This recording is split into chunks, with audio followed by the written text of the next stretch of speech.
আসসালামু আলাইকুম। আজকে বাসমতি চাল দিয়ে গরুর মাংসের বিরিয়ানি রান্নার রেসিপি আপনাদের সাথে শেয়ার করব। আমার রান্নাটি আপনাদের কাছে ভালো লাগলে চ্যানেলটিকে সাবস্ক্রাইব করে লাইক, কমেন্ট, শেয়ার করে পাশে থাকবেন।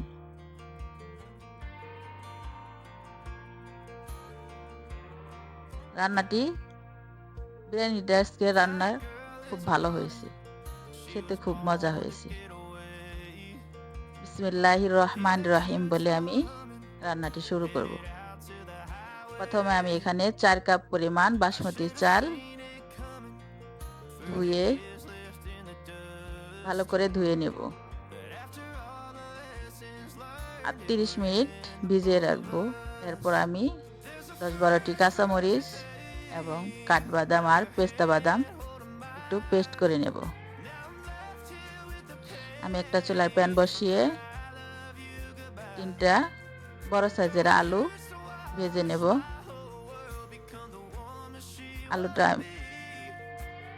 কড়াইতে ভাজতে দিয়ে আমি এখন মাংসটা ম্যারিনেট করার জন্য চলে যাচ্ছি।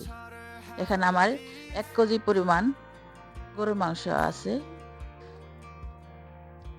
আমি ভালো করে ধুয়ে পরিষ্কার করে পানি ঝরিয়ে নিয়েছি।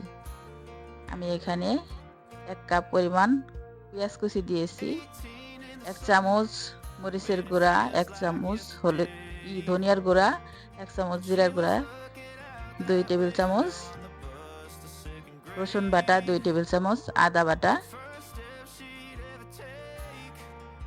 দিয়ে এটা একটু ভালো করে মিশিয়ে নেব। পরিমাণ মতো একটু লবণ দিয়ে দিলাম। এখানে আমি একটা রাঁধুনি বিরিয়ানি মশলা দিয়ে দিলাম। রাঁধুনি বিরিয়ানি মশলা দিলে পরে বিরিয়ানিটা ঘ্রাণটা খুব ভালো হয়, খেতে খুব ভালো লাগে।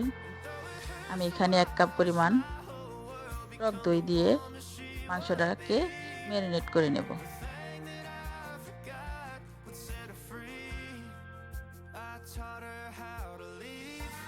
এখানে আমি 3-4 টেবিল চামচ সয়াবিন তেল দিয়ে দিলাম।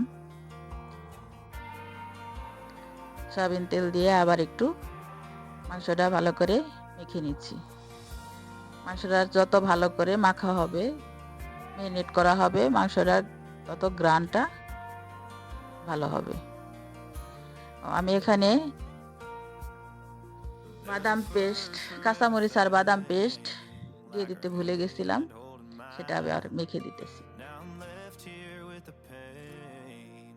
ভালো করে মাখা হয়ে গেলে আমি এখানে একটা ঢাকনা দিয়ে ঢেকে আধা ঘন্টার জন্য রেস্টে রেখে দেব। আমি এখন চলে এলাম, আলুটা ভাজতে দিয়ে আমি গেছিলাম। এখন আলুটা আমি ভাজা হয়ে গেছে, উঠিয়ে নেব আলু।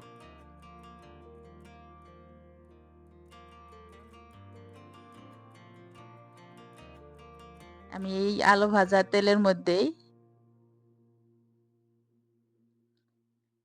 ম্যারিনেট করা মাংসটা ভালো করে কষিয়ে নেব। আমি এখানে 4-5টি পেঁয়াজ কুচি একটু বেরেস্তা করে ভেজে নেব।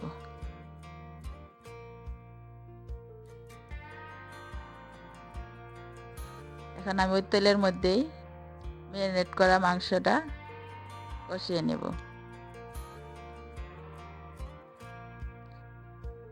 মাংসটা কষাতে একটু সময় লাগবে, সে পর্যন্ত আমরা অপেক্ষা করব। সবগুলো মাংস এখানে দিয়ে দিলাম।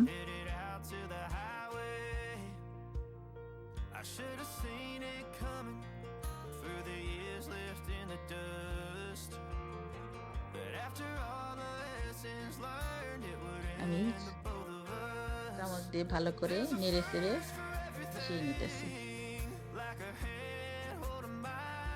ঢাকনা দিয়ে ঢেকে আমি 10 মিনিট রান্না করব। 10 মিনিট পর আমি ফিরে এলাম। মাংস থেকে অনেকটা পানি বের হয়েছে। আমি এই মাংসটা আরো 10 মিনিট রান্না করে পানিটা শুকিয়ে নেব।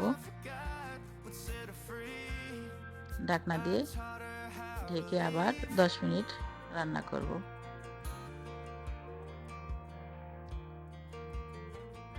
আমার মাংসের পানিটা শুকিয়ে গেছে। এখন আমি বাসমতির চালটা ধুয়ে ঝরিয়ে নিয়েছি, চালটা মাংসের উপরে দিয়ে দিলাম।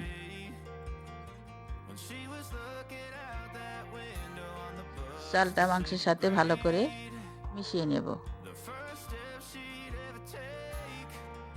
আপনারা চাইলে এখানে পোলার চাল দিয়েও বিরিয়ানি রান্না করতে পারবেন।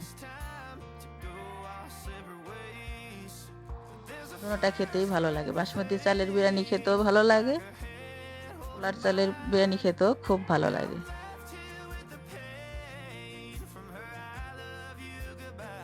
চালের সাথে মাংসটা ভালো করে মিশিয়ে নিতেছি।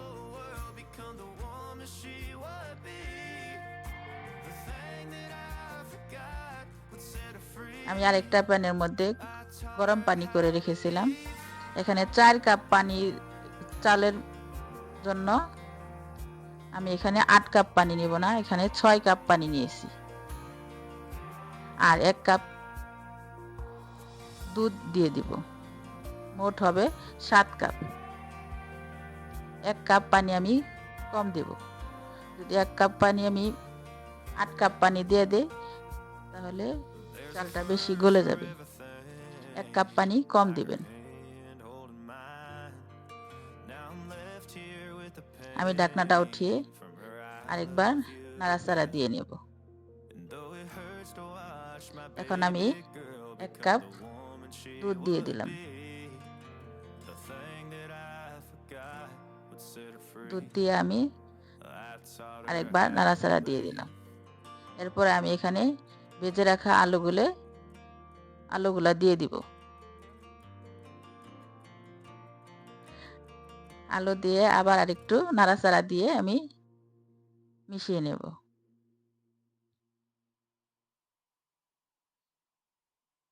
এখন আমি ঢাকনা দিয়ে ঢেকে আরো 5 মিনিট রান্না করব। 5 মিনিট পরে ফিরে আসলাম। এখন আমি এখানে 3 টেবিল চামচ ঘি দিয়ে দেব। ঘি দিলে পরে বিরিয়ানিটা গ্রান খুব ভালো হয়, খেতে খুব ভালো লাগে। আর আমি পেঁয়াজ বেরেস্তা করে রেখেছিলাম, সেই পেঁয়াজ বেরেস্তাগুলো উপরে ছড়িয়ে দেব।